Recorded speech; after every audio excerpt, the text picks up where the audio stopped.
ថ្ងៃនេះយើងនឹងមកនិយាយអំពីរបស់មួយដែលយើងនឹងឧស្សាហ៍ឃើញនៅលើទូភ្លើងដូចគ្នាដែរគឺហៅថា Digital Multi Power Meter DPM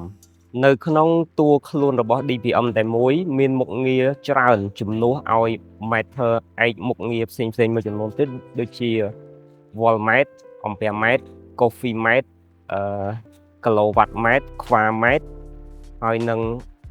Energy Meter ដែលវាស់ទៅលើថាមពលactive power គីឡូវ៉ាត់ម៉ោងរបស់យើងហ្នឹងហើយនឹងខ្វាម៉ោងអីផ្សេងៗជាដើម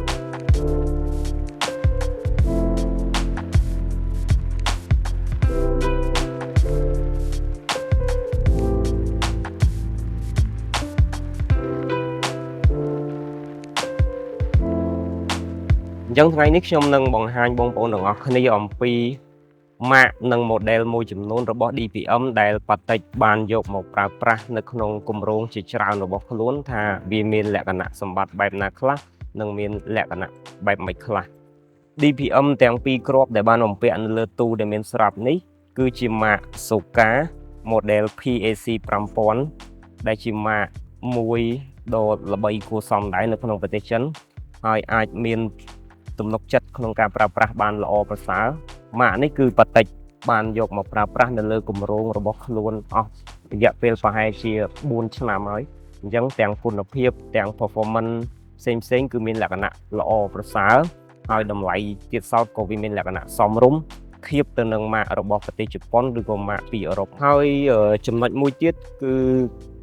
ដើម្បីឲ្យ accuracy class នៅលើ DPM របស់យើងឬក៏នៅលើកុងទ័រភ្លើងរបស់យើងហ្នឹងវាមានលក្ខណៈសុក្រិតទៅតាមស្ពេចដែលរោងចក្រគេបានកំណត់មកហ្នឹង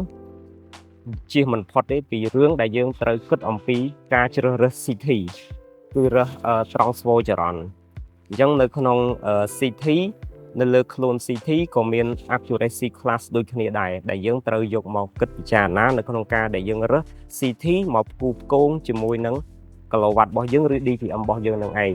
អញ្ចឹងឧទាហរណ៍ថាបើសិនជាយើងមាន CT class 1ហើយយើងប្រើ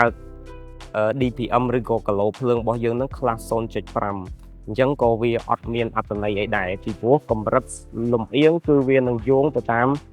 របស់ដែលមាន class ខ្ពស់ជាងគេនឹងឯងអញ្ចឹងមានន័យថាកម្រិតលំអៀងគឺវារត់ទៅរក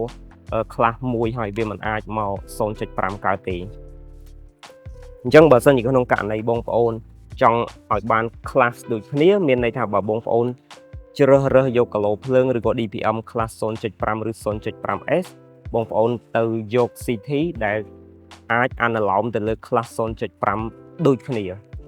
សម្រាប់គីឡូភ្លើង class 0.5S ក៏ដោយ 0.5 ទៅទេក៏ដោយគឺយើងប្រើ CT class 0.5 យើងអត់ចាំបាច់រក CT class 0.5S ទេពីព្រោះថា class 0.5 គឺគេធានាអះអាងទៅលើ accuracy ហ្នឹងអាកម្រិតសុក្រិតភាពហ្នឹងគឺនៅក្នុង range ដែលយើងអាចទទួលយកបាននឹងឯងនៅក្នុងការជ្រើសរើស CT យកមកប្រើប្រាស់យើងមាន3 parameter ដែលយើងចាំបាច់ត្រូវការគិតពិចារណាឲ្យបានច្បាស់នៅមុនពេលដែលយើងរើសទី1គឺចរន្តដើមរបស់ CT ហ្នឹងឬយើងហៅថា primary current ហ្នឹងតើ CT ហ្នឹងយកប្រមាណ100នៅលើ5 ampere អីចឹងទៅហើយ parameter ទី2ដែលយើងត្រូវគិតគឺ accuracy class ហ្នឹងឯងតើយើងត្រូវការ class 1ឬក៏ class 0.5 ឬក៏ class 2 class 3អីចឹងទៅហើយនឹង parameter ចុងក្រោយគេ parameter ទី3គឺ burden យើងហៅថាបន្ទុកដែល CT ហ្នឹងអាចអូសបានឬយើងហៅថាអនុភាពរបស់វានឹងឯង burden ហ្នឹងអញ្ចឹងប្រមាណ VA នៅលើ CT ហ្នឹងអញ្ចឹងជាទូទៅមាន 2.5 មាន 5 មាន 7.5 មាន 10 15 ទៅ 20 VA អីចឹងទៅហើយជាធម្មតាCT នៅពេលដែល VA កាន់តែធំរូបរាងរបស់ CT ហ្នឹងក៏វាធំទៅតាមនឹងដូចគ្នាដែរអញ្ចឹងបើសិនជាបងប្អូនចង់បាន CT ដែលមានរាងតូច slim តែចង់បាន VA ធំប្រហែលជារមបានទេ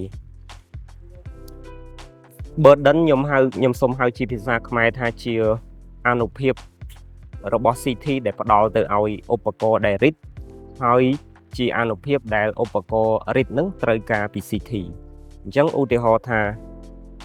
CT មួយនេះគឺអាចផ្ដល់អនុភាពឲ្យទៅឧបករណ៍ដែលរីតពី CT ហ្នឹងបាន15 VA សម្រាប់ analog ទៅលើ class 0.5 អញ្ចឹងមានន័យថានៅពេលដែលយើងទិញកុងទ័រភ្លើងមួយនេះ DPM មួយនេះគឺយើងត្រូវ ទៅឆែកមើលថាតើអានុភាពដែលកុងទ័រភ្លើងនឹងមួយនឹងត្រូវការនឹង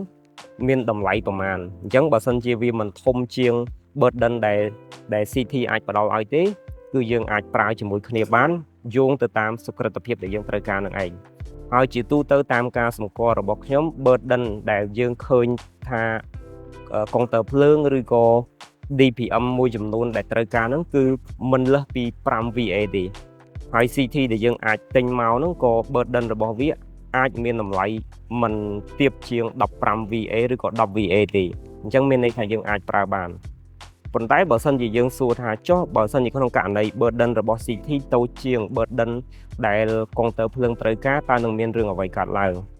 អញ្ចឹងរឿងដែលកើតឡើងវាមិនដល់ថ្នាក់ធ្វើឲ្យ CT ឆេះទេគឺវាពាក់ព័ន្ធជាមួយនឹងរឿង accuracy មិញនឹងឯងគឺរឿងសុក្រិតភាពនឹងឯងអញ្ចឹងឧទាហរណ៍ថាបើសិនជា burden របស់ CT នេះវាតូចជាង burden របស់កុងទ័រភ្លើងនេះអញ្ចឹងគឺ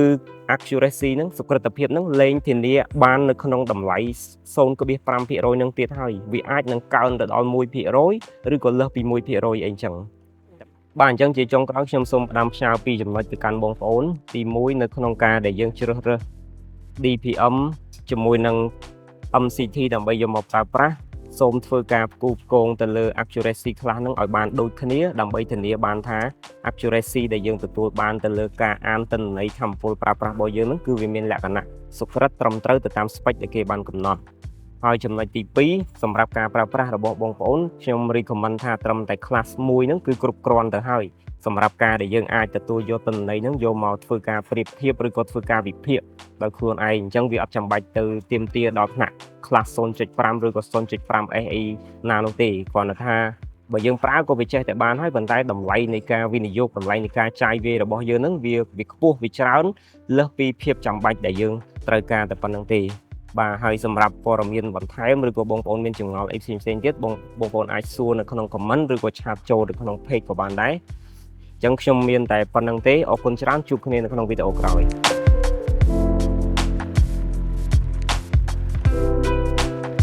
PA Tech, we provide factory and building automation on demand.